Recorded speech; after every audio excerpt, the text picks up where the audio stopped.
GTP. So I welcome Piyush sir and hand over the stage to the Piyush sir so that we can get some knowledge from our. Okay, sir. Please, sir. Okay. Thank you, sir. Uh, Good afternoon to all of you. Today we have entered the third week of our online faculty development program on disruptive technologies in engineering and research. And I have taken this opportunity because some of our resource persons have refused to come up because they are having some situations at their homes uh, owing to this COVID-19 pandemic, and some of them are not well. So, by this platform, I also wish them speedy recovery and good health. Uh, so, it is a great privilege and to present before you my topic for today, keeping in mind the theme of the work of this online faculty development program. So, my topic for today is related to wireless sensor networks, wireless body area networks to be more precise, and how it can be used as and how it is a disruptive technology, and it has emerged over in so many years since research has been going on in this field. So let me just quickly present my screen before you.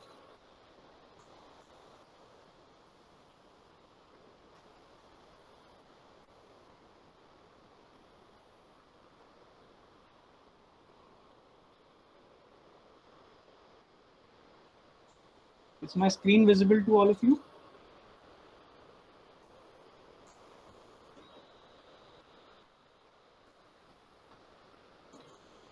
Can anybody say yes or no?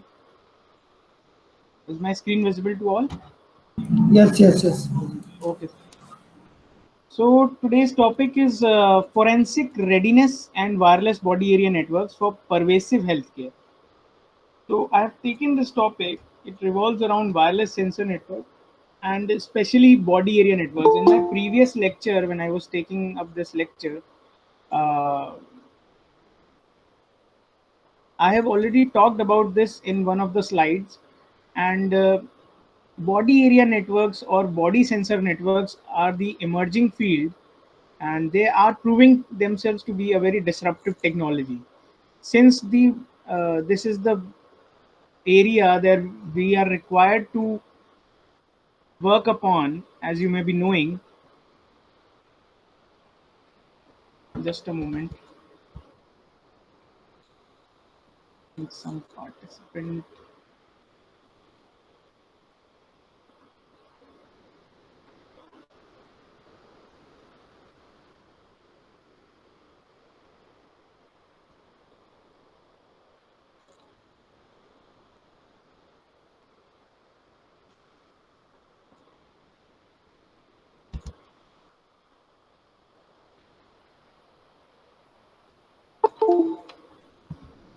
Just a moment.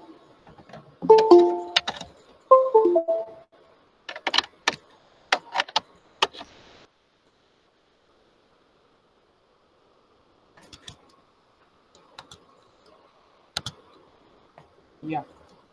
So some participants have been trying to log into the session. So yeah. So coming back to the topic, pervasive healthcare. What pervasive healthcare means is that we are trying to give healthcare to those who are on the streets anywhere, anytime. They are moving, running, maybe doing some activity at their office, at their workplaces, and they need some kind of healthcare immediately. So these body area networks or the body sensors are very useful in providing healthcare by identifying the problem. They are actually going to predict the problems by using machine learning algorithms, as I have discussed in my very first lecture. And they are also going to be disruptive technology in the sense that your appointments, your even trends of various physiological parameters going through your body, whatever changes that are going to occur, these changes will be recorded, monitored, and then a prediction based on those readings will be transmitted to a database. This database will be connected to your health service providers. Just like we have internet providers, in the future we'll be having health service providers. And even in not in future, it is currently in, you can say it is in working, because many organizations, many hospitals in fact have started this as a technology. They have adopted this. Some of them are monitoring your continuous SpO2 levels and your ECG, EEG, and they are predicting your future medication in case your health is deteriorating. Okay. So coming to the flow of presentation, the flow of presentation will be as follows. Introduction to BAN, first of all, body area networks. Then what is BAN? History and development, BAN architecture, taxonomy and requirements, positioning of WBAN, patient monitoring through BAN, applications. Then coming to the forensic readiness network architecture, challenges, future scope, and conclusion. Okay. So let us come to the introduction. Increasing population and the rising costs of healthcare have triggered the introduction of novel technology-driven enhancements to current healthcare practices. So, in a nutshell, we can say that these devices are going to impact or going to revamp our healthcare practices. Okay, we are incorporating more and more biomedical sensors that can be worn on the body or implanted in the human body, that is going to continuously scan our body, take the physiological readings, and transmit it to a database where machine learning algorithms and deep learning algorithms will be there that can detect our future medication, our healthcare issues, and immediately it can redirect to a healthcare provider where they can take necessary actions for the user, okay, or for the patient. So this is a very brief introduction about these.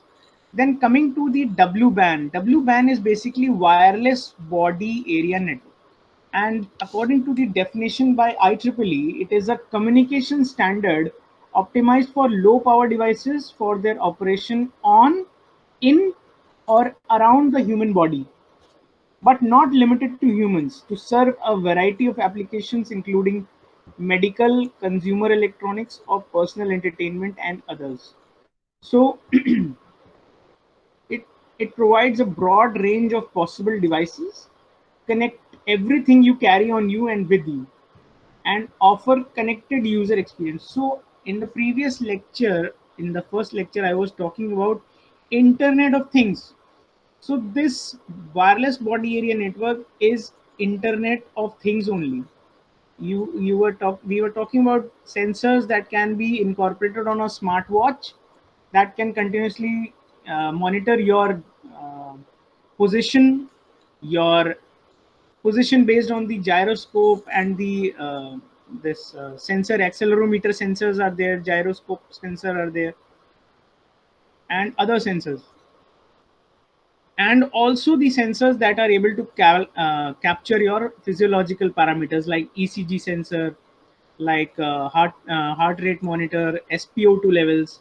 So all these sensors are being incorporated in a single device, and this single device can be connected to a app, mobile app, that can be connected to your service provider, health service provider.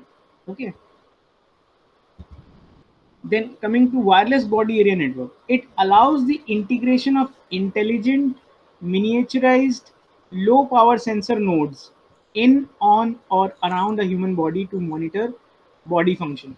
So what is body area network? Basically, these are tiny sensors, small battery powered, low power devices that take very low power, and they are able to sense your body physiological parameters. Okay. W-band is a network around the human body. So it can be worn, it can be any type of sensor that can be worn on your body. Okay, and it can measure physical parameters. It senses biological, physical, chemical changes of our body and alarms the person who wears it. It helps in auto medication in case of emergency. So sometimes these sensors, they are implanted in a human body, and in case of emergency, it also carries a medicine. If suppose a person is getting a heart attack, immediately that sensor will release one of its medicines that can directly go into the bloodstream, and the person can be saved from a massive heart attack. Okay, so this is the future of wireless body area networks, and they can be used to provide best suitable healthcare. It sends the information throughout the world through internet. So internet is major part of it. It can see internet of things. When I was talking about internet of things, it means all devices are connected via the internet. So we'll come back to it later. So when was this first developed? When was the first time body area network was used? It was Professor Guangzhong Yang. He was the first person to formally define the phrase body sensor networks (BSN) with publication of his book Body Sensor Networks in 2006. So we can say that in 2006, this gentleman has first coined the term body sensor network, and some of the common use cases for band technology, as discussed in his book, were body sensor networks, sports and fitness monitoring, wireless audio, mobile device integration, personal video devices. So, this is the band architecture. It consists of a sensors that can be worn. Then there is a actuator that can deliver medication and transmit electric signals. Okay, some person may be on this thing. It's called a pacemaker.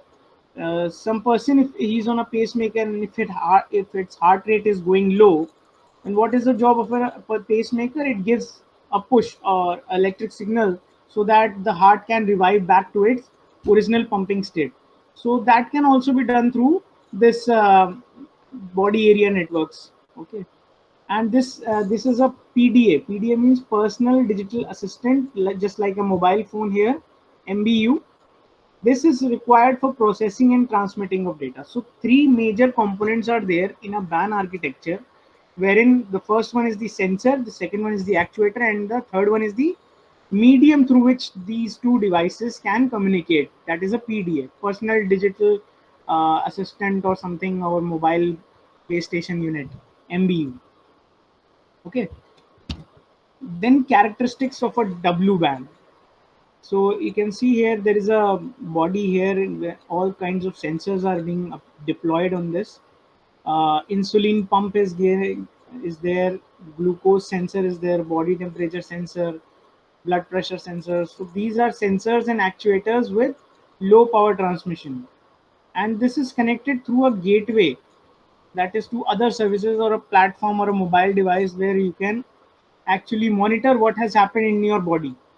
So if suppose my glucose level are rising, okay, so what happens, there is an insulin pump that can quickly inject insulin in my body, and it will activate my pancreas to release some more insulin, and so that the body glucose can be controlled. Okay, so this in such a way we can say that any wireless body area network must be open, accurate, and efficient. These three properties must be there. It should be open, accurate, and efficient. Here we are seeing an example where a person is seen running, and all these sensors are attached to his body, where EMG, electromyogram, BP, blood pressure monitor, ECG, electrocardiogram, EEG, electroencephalogram. This electrical signals are there, and then motion sensors are there. thermometer is there, and this is connected through a mobile unit. Okay, this mobile unit can be connected through a base station via the GPRS, or the current trend is there, the 4G and the 5G networks can be used uh, for the connection purposes, and this further can be used in the satellite communication to channel or to broadcast this emergency or need of emergency through internet to various medical information databases and your general physician, and in case of emergency it can also contact to the service providers where they can provide you with an ambulance. Okay, and all this can also be connected through a home computer where persons or your relatives can monitor your health while you are on your exercising regime. Okay, so pervasive healthcare architecture, we are seeing here an architecture. It was also published in one of the magazines of IEEE, where we can see there is a hand which is having a watch here, and there is a sensor attached to one of its fingers, where it is continuously monitoring the heart rate. This heart rate is being captured in a mobile device, and through an IIoT, industrial IoT based cloud network, where it can store this data. This is a database where it can be stored, and from there it can be transmitted to either your home computer or to your physician or to any emergency services. So any when there is a need of emergency, in the need of a healthcare situation, this pervasive healthcare architecture is very suitable, found to be very suitable and best practice right now, because people around us are getting affected by COVID day by day, and this if this had been a case of like in the Indian scenario, if we talk about, then this would have been a very best technology. In fact, everybody could have monitored, and timely they could have visited their hospitals and their physicians for uh, getting a guided healthcare service.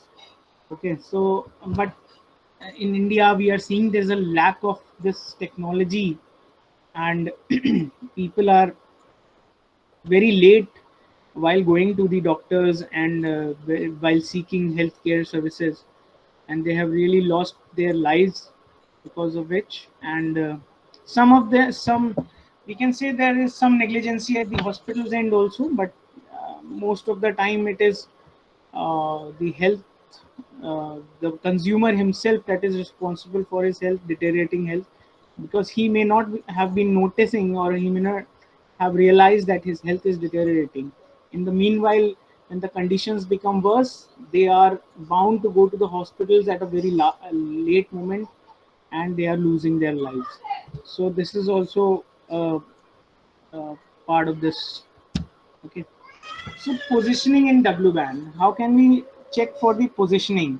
So there is two types of communication that takes place there. One is the intra-body communication and the extra-body communication. So intra-body communication, where in these sensors that are deployed in a particular person, they are contacting amongst themselves. So this is called intra-body communication. And when two or more bodies, two or more such device persons in a network are communicating, then that is called an extra body communication. Okay. So patient monitoring through WBANs. A WBAN allows continuous monitoring of the physiological parameters. So we can see here that there is a body aggregator which is able to sense all the sensors. See, there is we have also incorporated a artificial pancreas.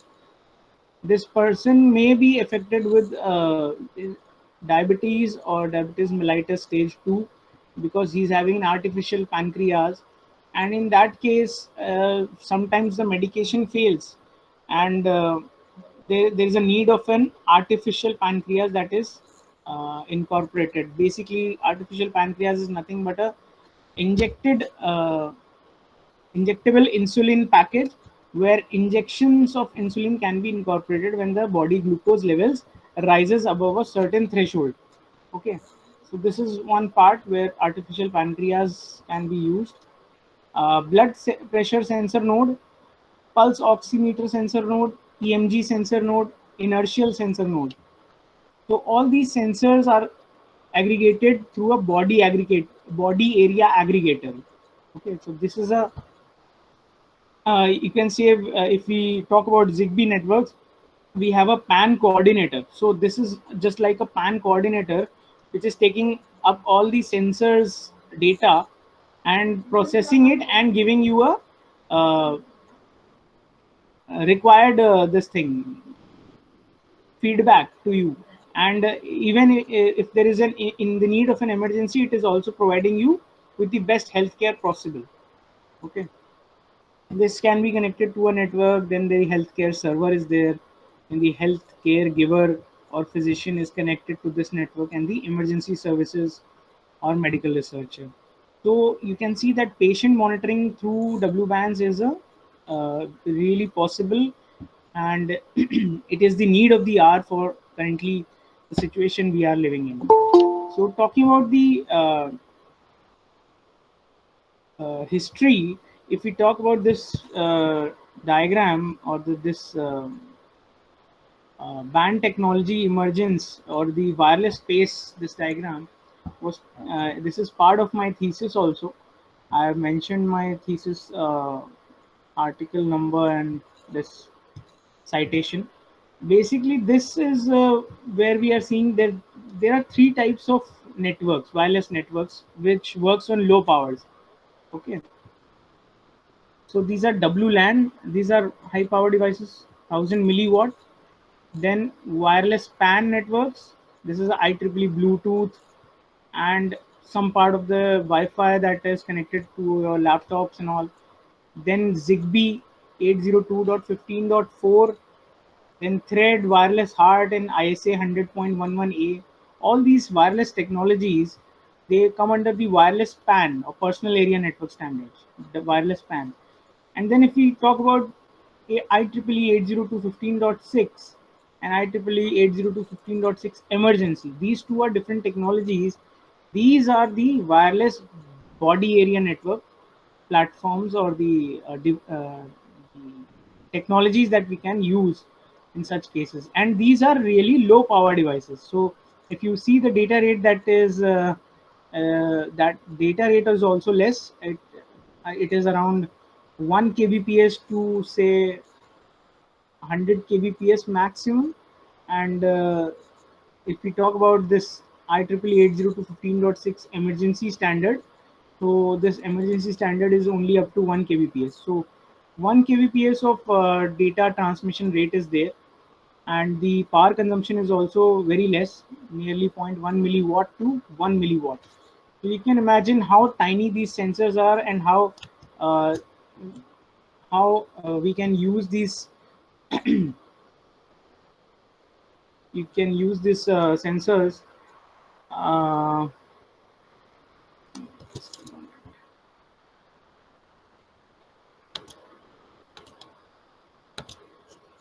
and we can use this technology in this platform.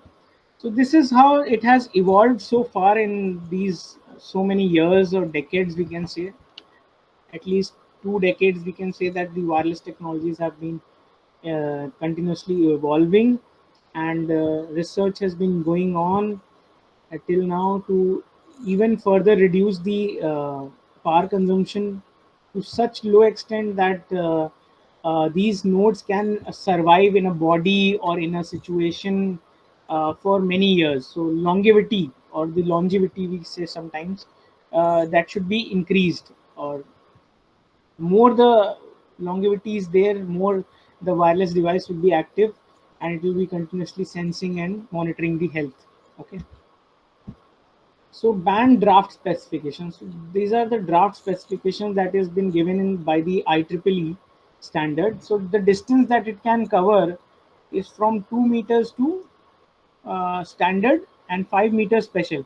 So if there is a standard body sensor node, then the distance is 2 meters, and if there is a special kind of sensor node has been deployed, then it can go to a distance of maximum 5 meters. So 5 meters connectivity is possible. Network density is 2 to 4 nets per meter square. Network size is 100 devices per network.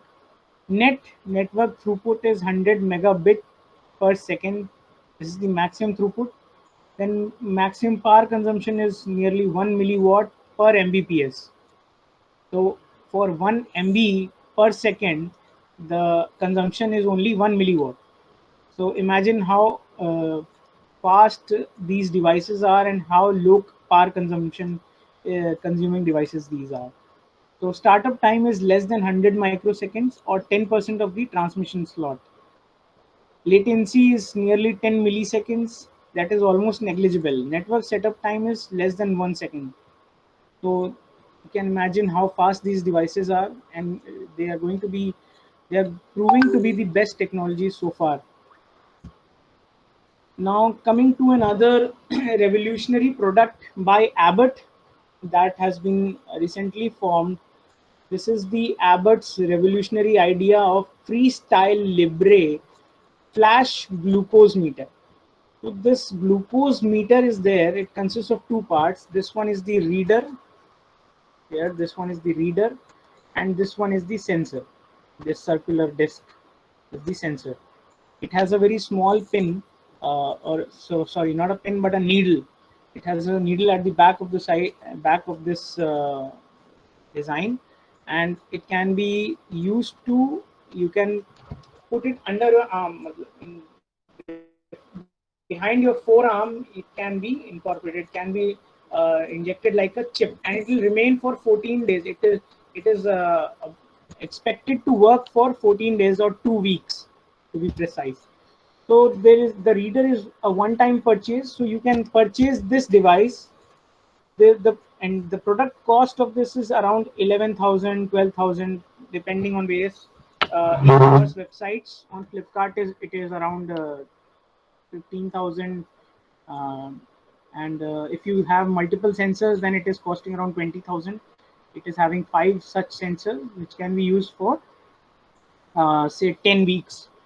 2 weeks for one sensor. Okay, so so it can be used for a range of 10 weeks. So this monitoring device is a one-time purchase, but this sensor can be purchased after 2 weeks, or it stops working automatically after 2 weeks. Once you have injected it the first time, you will configure it with this device. Then it is available for next 14 days. After the 14 days have expired, this sensor automatically expires. Okay, so the last fed data into this will be captured within 14 days. Okay, so not after that. It stops functioning after 14 days. So when it stops functioning, that means you have to buy another sensor, or you have to put another sensor in your body. Okay, and it is also water resistant up to a range of 3 feet. Okay, 1 meter or so.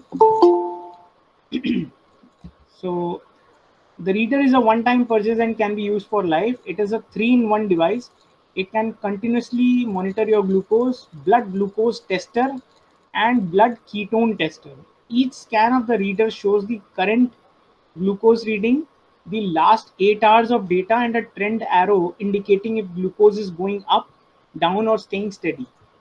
The reader stores 90 days of glucose data, so you can see a complete picture of your glucose levels over 3 months. Get glucose readings with a painless 1-second scan. So only the first time you insert this chip on your body, it is only going to pain you once. But after that, for 14 days, you are free. You just have to bring your this reader in front of this sensor, and will capture your physiological parameters like the glucose levels and all. So, and it is capable of giving you data of 3 months. Up to 3 months data can be stored on this reader, and it will give you a trend whether you in the past 3 months, how was your sugar levels, and were you able to manage your glucose well or not. So that all trends it gives. You can see this graph here. This graph is there, where you can see that this data has been there's a trend. See, at 10 p.m. it is 6 p.m. and 7 p.m. between 6 and maybe 8 p.m. it is rising here above a threshold, and it is showing a risky sign. Okay, so that is the reason here. So it shows a graph of or the trends that for the past 8 hours. Okay, that is the main advantage of this. The freestyle Libre reader can capture data from within 1 centimeter to 4 centimeter of the sensor, even through the clothing. So it can sense if you are wearing something, it can sense through your clothes also. Using the supplied disposable applicator, the freestyle Libre sensor can be easily applied and stays on the back of your upper arm for up to 14 days. This we have taken up. The sensor automatically measures and continuously stores glucose readings day and night. The freestyle Libre system is designed to be water resistant and can be worn while bathing, showering, swimming, and exercising. The sensor is water resistant up to 1 meter, so 3 feet it is water resistant. So one of the users of this device have tried to look into the internal structure of the sensor, and he has dismantled it. So what he saw is what I'm sharing with you. So the design is very minimal. There is a battery. So here is this button style battery, just like a CMOS battery. This is a small battery here, and one chip is there. This chip is there, and there is one sensor. This is the sensor that was attached to this point. Okay, with the needle in the middle. So this hole was created purposefully for that, for the needle to appear that is going inside your body. Okay, and an antenna. So for transmitting data to the reader device. So there is an antenna inside. So very simple design. There is a printed circuit antenna on the PCB, which is probably used for the NFC communication. So near field communication, it is endorsing NFC communication system, near field communication.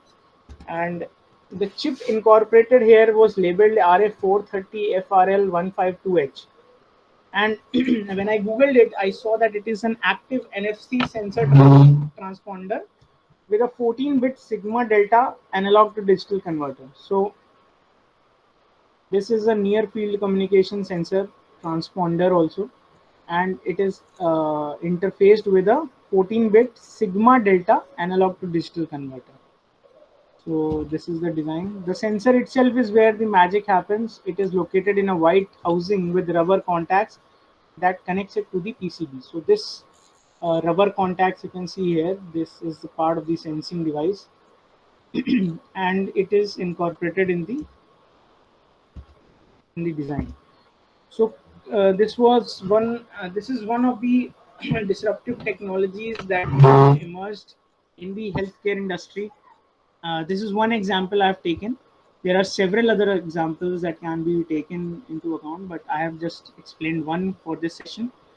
Then coming to the applications of body area networks. So body area networks can offer three types of different applications. One is the healthcare that we have seen. Then the other one is the assisted living. This is for the elderly people or the people who are disabled with some disability. And for the third application, it can be used for the purpose of entertainment and sports. So let us take up these one by one. So for the healthcare industry, I have taken up this example. Current healthcare applications of wireless sensor networks target heart problems, cancer, asthma, glucose level monitoring, sensor, stress monitoring, etc.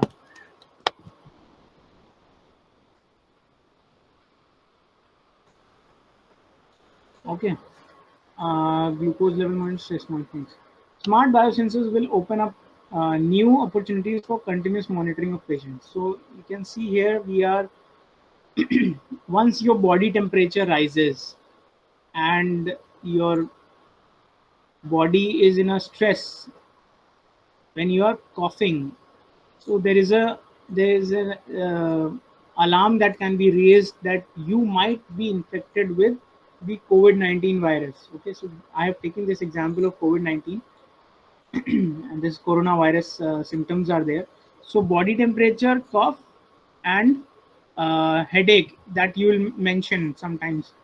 And also the SpO2 sensor. The SpO2 sensor, if it goes below 94%, then it is an alarming situation that your body may or may not have been infected with the coronavirus, and now it's time for the healthcare service providers to come into action and take care of your first thing is the your testing should be done. Okay, for that they will send their representatives to your home place. This is where we are seeing that the health service provider is coming to the home of the person being infected, and then these services can provide you with ambulance, air ambulance, immediate medication, ICU treatment. Even if some medications are to be transported to your home through drones, it can also do that. And it can also provide you with some expert advices from physicians well known in their network. And in the hospital environment, it can provide you with the emergency situations where you can have bed related information, how many beds are available, how many oxygen cylinders are available, and uh, any scanning or any kind of uh, monitoring is to be done, or any kind of diagnosis is to be done. That all they are going to provide you through a healthcare service provider. So this is one example where these body area networks are most helpful and most useful for providing suitable healthcare to general public, and this is going to be a very disruptive technology in the future. Okay, then coming to assisted living, it means to provide healthcare services for the elderly at the comfort of their homes. This helps in improving the quality of life. Assisted living technologies enables elderly and disabled people to be monitored at their individual homes. So you can see here that this is some elderly people here, and body sensors are sensing their parameters inside their homes.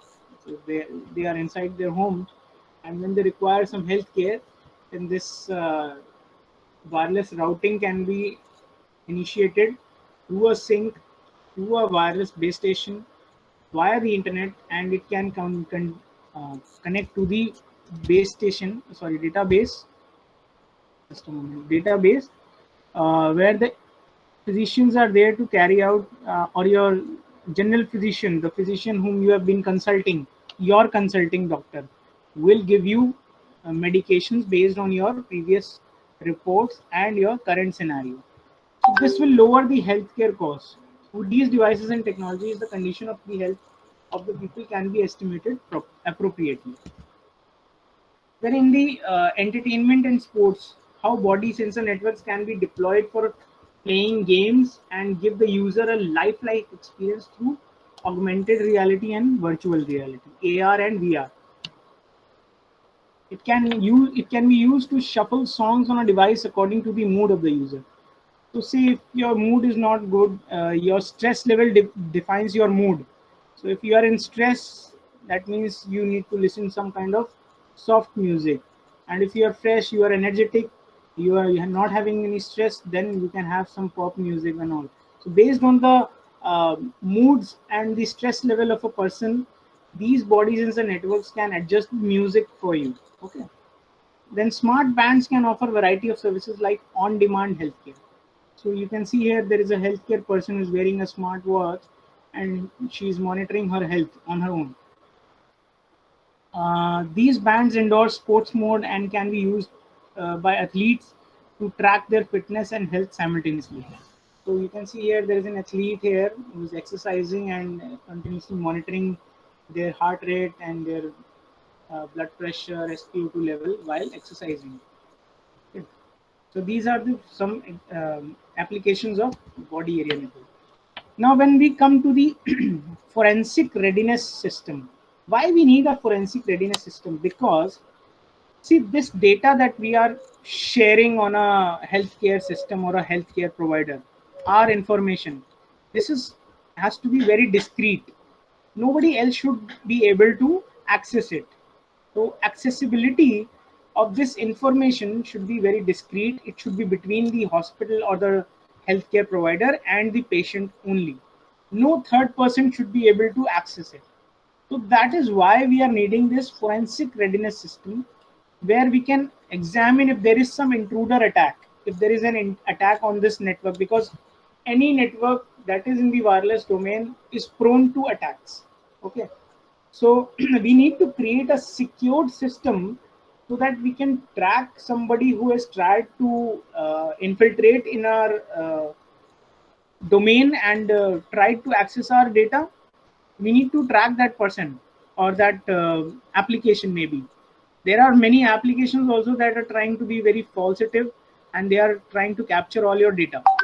So these are certain areas, or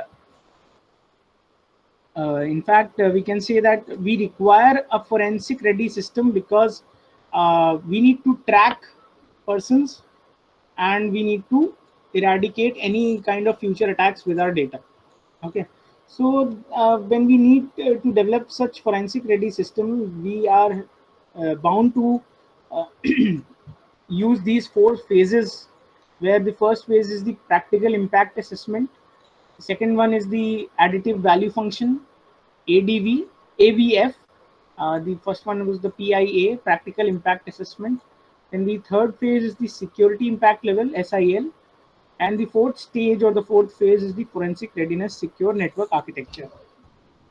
So let us see one by one how we how we get to this secured architecture for forensic readiness. Forensic means, what does forensic means? Forensic means capturing your these fingerprints and retina scans or biometric scans, forensics. Okay, but when we come to digital forensics, where we are tracking someone with the intention to attack your data or to steal your data, then digital forensic means the timestamp, the IP addresses. Okay, so you need to understand why forensic word is used, and I've shown this digital thumbprint here. So it can be related here, like this is not real fingerprints or real human retina scans or real human fingerprints, but these are digital fingerprints. Digital fingerprints means the IP addresses, the timestamp of the network access, the information of the attacker. All these are digital forensics. Okay, so you can track a person who has tried to access your data secretively. Okay, so let us come to the phase one. The first phase says there is practical impact assessment. So eavesdropping, denial of service, authentication bypass, role bypass. So these are few. These are some attacks that are possible in a network where security is required, especially in the case of body area networks. So eavesdropping means some data is being stolen without the person's information. Okay, and it can be used for some other purpose also. Okay, denial of service means that the service is being denied by some application, by some third party application, which is intruding in between, so that you are not able to get the health care at the right moment. Okay, and it may allow you to die. So denial of service attacks should also be taken care of. Then authentication bypass, you are being bypassed by some other application, and your authentication is overruled. Okay, so we are seeing here there is a time and distance. We can see that at what time and at what distance some intruder has accessed or tried to access your data. Okay, so it has 3 parts to it: confidentiality, integrity, and availability. So CIA. So CIA is not to be compromised. So CIA is confidentiality. The purpose of creating a secure network, confidentiality should be maintained, the integrity of the network should be maintained, and the availability of data should be maintained. Okay, so it should not be accessible to someone outside the organization, someone outside the network, and it should be very much secure. Okay, so this is a PIA process in which where we see there is a start, and when this flowchart is starting, it is continuously sensing your location, and after the location has been sensed, it is setting up the hardware and the software. Then if attack execution has taken place, then variables are being measured. If there are no variables, then the start process, then the process is being iterated or started again. Okay, it is in a loop form. And if there is variables are measured, then decision is to be taken whether it should be a PIA data, practical impact assessment data, yes or no. If it is yes, then it should be in the finished state. That means it should provide, it should authenticate that there is a PIA, and it should be like connected to a secured server. That this action should be refused to connect. Okay, if there is a PI data that is saying yes to it, then only. Okay. Then the second phase, called the additive value function, a function to transform all collected qualitative data into quantitative data. So whatever data has been collected, that is always qualitative, and it should be converted into quantitative data. So this formula can be used, it is rather been used by one of the authors from 2014. I've mentioned this paper also. It is from Abdul Fuad Abdul Rahman, Developing Forensic Readiness Secure Network Architecture for Wireless Body Area Networks. I've mentioned this paper as well for you. So according to their architecture, they have calculated this Vx, this is the summation of weight Wm, with the parameters that has been, this is the PIA parameter. Okay, practical impact assessment parameter BMXM. So quantitative data to determine security impact level. So security impact level can be measured with this formula, and this additive value function will calculate the security impact level for the system. So this is also taken data from the same paper. They are assuming that there are 4 different scenarios that we have already taken up in the first phase. Eavesdropping, this is X1, this is X2, denial of service, this is X3, and this is X4. Okay, these are 4 different scenarios that have been taken place, and these 4 PIA X1 to X4 have been calculated and computed. So the maximum recorded distance was 5 meters, and confidentiality was maintained in this integrity, and this availability was not maintained. So these are zeros, and confidentiality is 1. Then PIA X2 eavesdropping के बाद, this is the denial of service attack. And the denial of service attack was taken again the 5 meter distance, at a distance of 5 meters. The time to execute was 123 seconds. So in 123 seconds, they were able to breach the availability of the data. Okay, so now you understand what is the concept of this table here.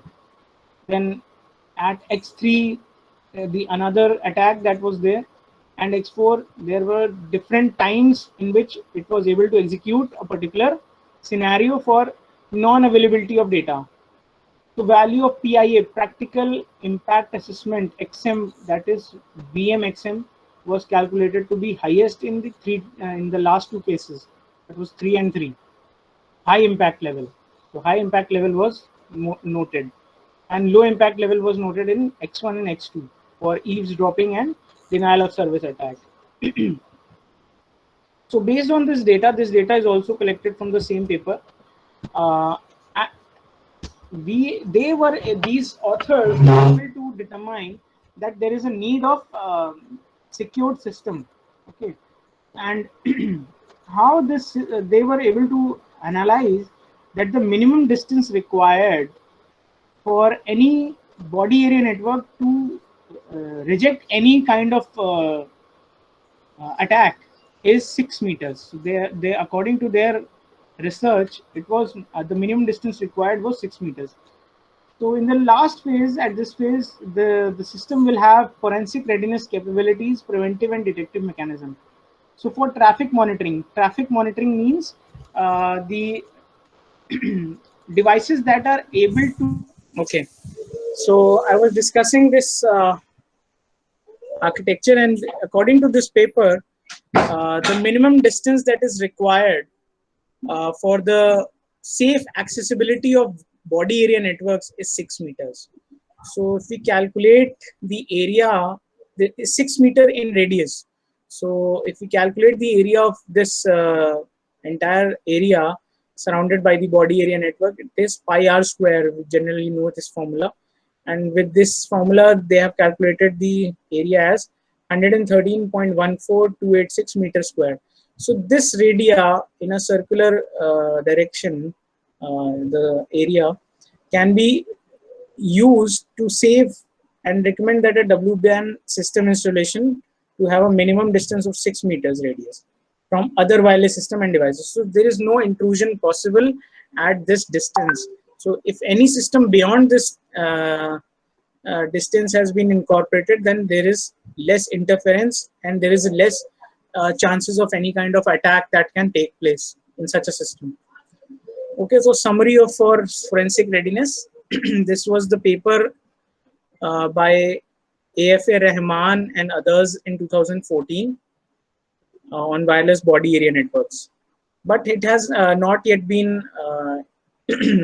explored more. So we as researchers, we as individuals working in the same domain or maybe different, we have a very big responsibility to approach these papers and papers like these for creating a structure, creating a healthcare system that needs to be revamped right now.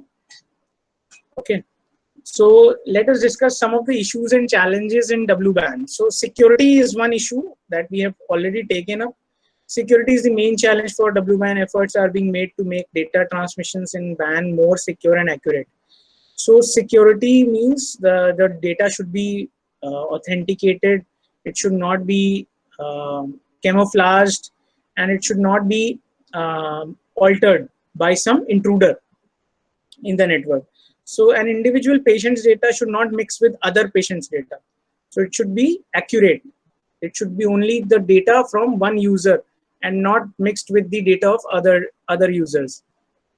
So the data generated in the network should be secure. So there is no unauthorized access to the data.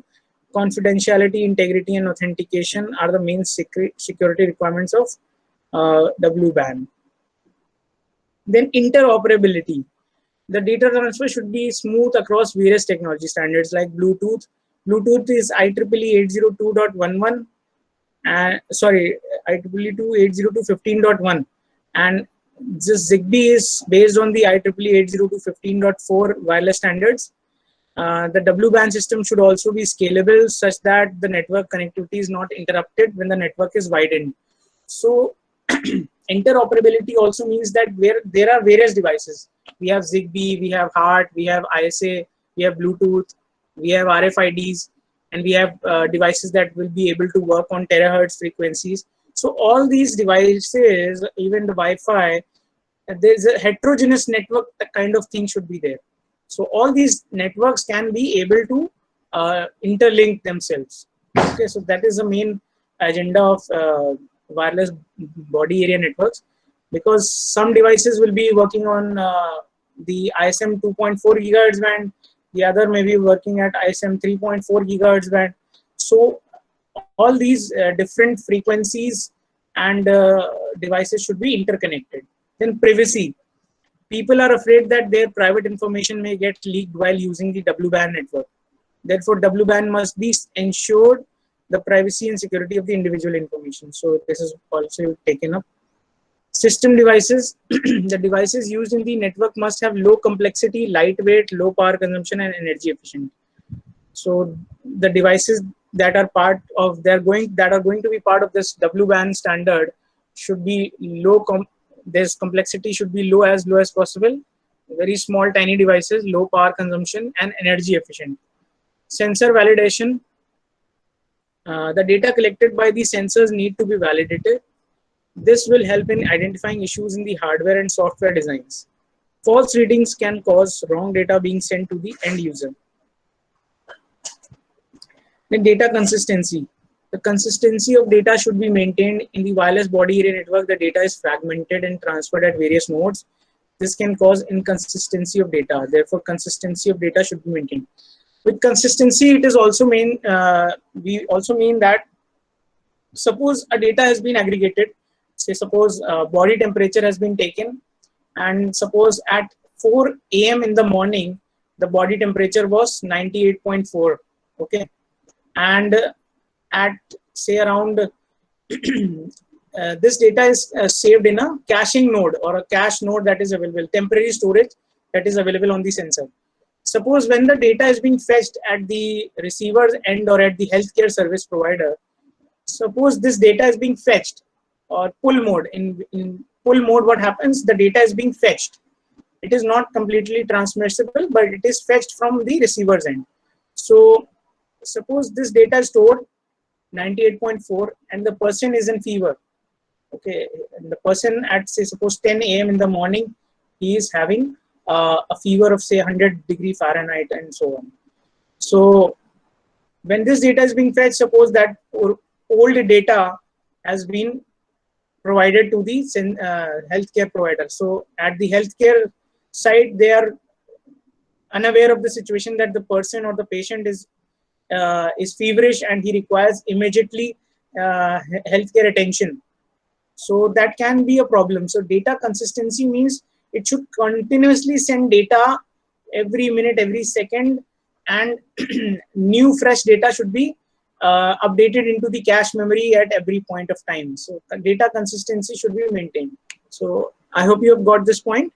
Interference. For the large scale implementation of WBAN system, interference should be less. This will increase the coexistence between the sensor nodes with other devices in the network. Okay, so these are 7 issues and challenges that I have come across while studying about wireless body area networks. So advantages of BAN used for detection of chronic diseases. See, these body area networks can be incorporated with machine learning and deep learning algorithms. So it can also predict future problems that may arise in a person's body. Say suppose some cancerous cell is being developing. So these sensors can even detect those cancerous cells and inform the healthcare provider that this person is prone to cancer and he may be immediately taken into consideration for starting a healthcare system for it. Then this can be used in military for security purposes also. Assist seamless communication between individual and people. So they can provide seamless connectivity with people and individuals across. Then future scope. The future market of WBAN is growing rapidly in the field of medical as well as in the entertainment industry. We believe that wireless BAN systems will allow a dramatic shift in the way people think about and manage their health. This provide more proactive preventive healthcare. See, this proactive preventive healthcare is the pervasive healthcare we are talking about.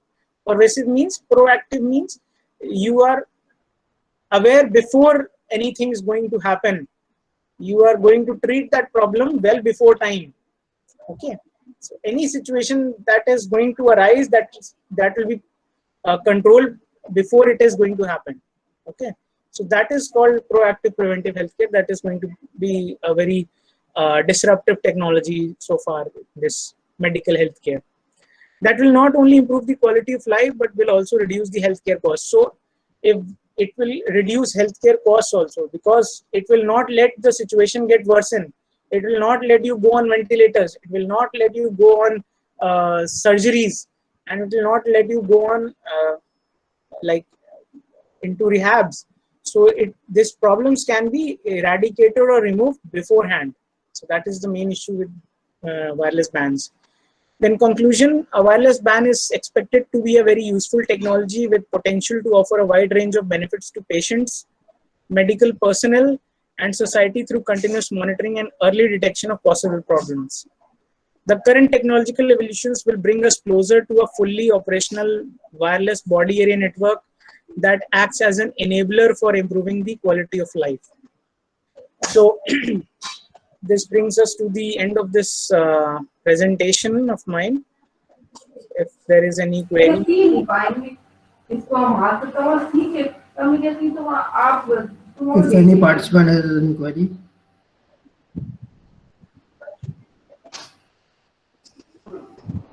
Piyush sir, thanks a lot. Thanks for this. Yeah, Harun sir. Sir, Harun sir. Yes.